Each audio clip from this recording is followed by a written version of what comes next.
Olá, nós estamos aqui em Barcelona, em frente à Catedral da Sagrada Família, a mais importante das obras de Gaudí. E eu trouxe você até aqui, gravando este vídeo externamente, para marcar a comemoração do início da temática da teoria do crime. Nas aulas anteriores, eu falei sobre a aplicação da lei penal no tempo e no espaço. Todas estas aulas foram filmadas no apartamento em que estamos hospedados, num bairro chamado El Prat de Llobregat. E agora, passando este momento como marco da passagem para a teoria do crime, eu trouxe você para gravarmos aqui, para que você possa ter como cenário desta primeira aula da teoria do crime esta catedral magnífica, majestosa, que foi iniciada nos primeiros anos do século XX e ainda não terminou, está continuamente em obras. O projeto é de Gaudí, ele dedicou as últimas décadas da sua vida a essa que é a obra-prima de toda a sua criação aqui na cidade de Barcelona.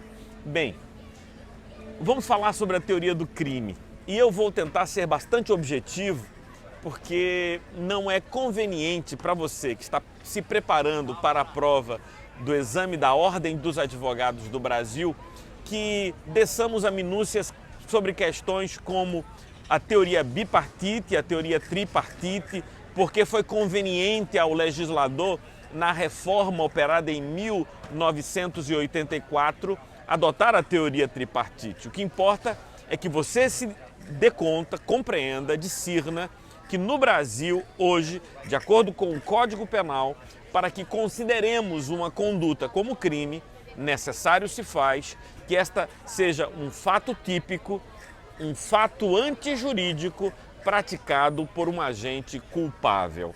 Fato típico, fato antijurídico praticado por um agente culpável. Hoje eu gostaria de começar conversando com você sobre o que vem a ser o fato típico. Ao longo destas aulas, as aulas que começam hoje, eu falarei sobre artigo por artigo, a partir do artigo 13º do Código Penal, a partir do artigo 13 do Código Penal, onde a temática da teoria do crime é estabelecida e vamos discutindo estes e outros elementos que entendo serem importantes, falando sobre tipicidade, antijuridicidade e culpabilidade. A aula de hoje versa sobre o fato típico. Para falar do fato típico, é preciso que observemos 4 dimensões do fato típico. A primeira dimensão é a dimensão da conduta. A segunda dimensão é a dimensão do resultado. A terceira dimensão é a do nexo de causalidade entre a conduta e o resultado, para, em quarto lugar, falarmos de tipicidade, abordando a questão da tipicidade formal e da tipicidade material. Quando nós falamos de conduta no direito penal, precisamos avaliar que tipo de conduta é penalmente relevante. Para discutir se uma conduta é penalmente relevante, a primeira pergunta é se houve voluntariedade na prática daquela conduta. Muito cuidado! Não confundir voluntariedade com vontade. Não há necessidade que o agente tenha a vontade de produzir o resultado, pois isso é justamente o conceito de crime culposo. Crime culposo é aquele em que o agente não tinha a vontade de produzir o resultado, mas o produziu por negligência, imperícia ou imprudência. Mas, muito embora não seja necessário, não se requer que a conduta seja dirigida por uma vontade voltada à prática do resultado, necessário se faz que esta conduta seja marcada por voluntariedade. O que significa? Há uma conexão entre a mente do agente e o comportamento que ele pratica. Não são, por exemplo, atos marcados por voluntariedade aqueles que são atos reflexos, como, por exemplo, piscar os olhos ou a reação do corpo ao espirrar. Esses comportamentos que são adotados por nós não são penalmente relevantes. Então ninguém poderia dizer que um ato que é praticado involuntariamente, como um ato reflexo, ou um ato que é praticado inconscientemente, como por exemplo aquela conduta que o indivíduo pratica durante um sonambulismo, durante o sono ele age efetivamente. Nestes momentos nós não teríamos para o direito penal nem voluntariedade, nem consciência. Não havendo voluntariedade ou não havendo consciência do agente, não se poderá dizer que essa conduta é penalmente relevante. A conduta penalmente relevante é aquela dirigida por um ato voluntário e consciente. Muito bem, compreendemos isso. Mas qual seria a diferença, portanto, entre voluntariedade e vontade? Ora, quando, por exemplo, um indivíduo pratica um crime dirigindo um veículo automotor a 100 km por hora numa via cuja velocidade máxima é de 80 km por hora, então esse indivíduo o faz voluntário, com vontade, de modo proposital. Ele tem a intenção de fazer aquilo, ele faz aquilo. Ora, a vontade dele é a vontade de dirigir a 100 km por hora. A vontade dele é a vontade de conduzir o veículo. O que ele pode não ter vontade é a de atropelar alguém, produzir a morte ou uma lesão corporal em alguém. Neste caso, nós teremos a lesão corporal ou a morte na forma culposa, porque o agente tinha um ato voluntário, tinha um ato consciente, mesmo não tendo vontade de produzir o crime. Mas ele, ao agir daquele modo, imprudente, ele colocou em risco a vida de outras pessoas. Por isso o Código Penal entendeu ser necessário punir o agente que, agindo com vontade, assumindo o risco, por exemplo, de produzir o resultado, o que a gente vai falar de dolo eventual, então esse indivíduo deve ser punido. Ora, o dolo, essa vontade ou a assunção do risco de produzir o resultado, ele tem sido dividido de dois modos. Há dezenas de formas de ver o dolo. Para o Código Penal e para a maioria dos concursos que são realizados no Brasil, há duas dimensões de dolo que são mais relevantes. É o dolo próprio ou o dolo direto. Esse dolo direto é a intenção de produzir o resultado. O dolo indireto ou dolo eventual é aquele momento em que o indivíduo assume o risco de produzir o resultado. Ainda que ele não tenha a vontade de produzir o resultado, a conduta dele foi de tal modo irresponsável que ele assumiu assim o risco de produzir o resultado. É o exemplo de alguém que pega uma arma de fogo e dá um disparo para cima. Ele sabe que o projétil vai cair. Onde vai cair não lhe interessa, ele está pouco se importando para aquilo. Então, neste momento, existe efetivamente o dolo eventual, porque ele assumiu o risco de produzir o resultado criminoso, o resultado nefasto, não desejado pelo direito penal.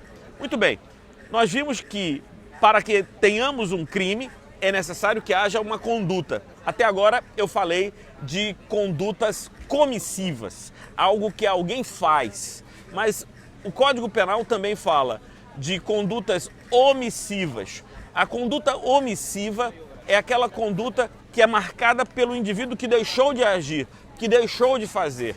E mais uma vez, é possível falar sobre a ação omissiva, a omissão própria ou omissão imprópria, também chamada de crime comissivo por omissão.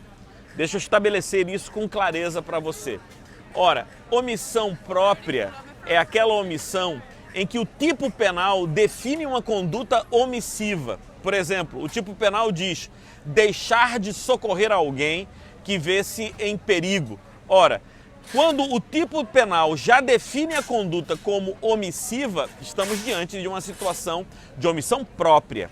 Mas quando o agente que assume a responsabilidade de impedir o resultado deixa de agir para impedir o resultado, nós temos a omissão imprópria e aí a gente vai falar do crime comissivo por omissão. O crime comissivo por omissão é aquele crime praticado pelo agente, não intervindo no mundo, mas deixando de intervir quando este alguém assumiu a posição de garante, quando este alguém assumiu a posição de garantidor, alguém cuja responsabilidade legal é impedir o resultado do crime. É o caso, por exemplo, do salva-vidas, que, não cuidando do seu dever, deixa que alguém morra afogado durante o seu plantão. Ora, neste momento, quando ele abandona a sua função e ali ocorre algum fato que ele deveria evitar, que se ele estivesse vigilante evitaria, ele não apenas agiu culposamente porque ele se distraiu olhando para algum lugar, encantado com alguma outra beleza, mas ele abandonou o seu posto, ele deixou o lugar que deveria trabalhar, assumindo assim o risco de que ocorresse ali um mal que ele deveria evitar. Neste caso, ele será acusado, preste atenção. Imagine que alguém morreu afogado durante o seu plantão porque ele abandonou aquele local. Ele responderá por crime de homicídio. E esse homicídio será imputado a ele por uma conduta comissiva, comissão por omissão. Vale a pena voltar um pouco, já que eu falei sobre dolo próprio ou dolo direto e dolo eventual, para lhes falar também sobre culpa consciente e culpa inconsciente. A culpa inconsciente é aquela descrita pelo Código como sendo negligência, imprudência e imperícia. Negligência e imprudência são dois lados da mesma moeda. É possível ver o mesmo comportamento. Olhando de um lado, o comportamento é por imprudência. Olhando do outro lado, o comportamento é por negligência. Ora, o que seria a imprudência? A imprudência é fazer algo sem os cuidados necessários que impediriam o resultado nefasto, não querido, indesejado. O que seria a negligência? A negligência é deixar de ter o cuidado que o bom juízo, a boa razão recomenda. Imprudência é fazer, é agir, é se comportar sem o cuidado necessário. Negligência é deixar de tomar o cuidado necessário e por isso produzir o resultado. Vejam que as semelhanças são muito grandes e, como eu disse, a princípio é só um modo diferente de ver em que dimensão estamos, em que momento estamos. Muito bem, e o que seria imperícia? Imperícia tem sido vista sempre como uma característica de descuido de alguém que, tendo o dever da técnica, do uso da atividade profissional, do juízo técnico, da capacidade de produzir, de efetuar uma determinada conduta que profissionalmente deve estar habilitado para realizar, deixar de tomar os procedimentos que essa técnica define.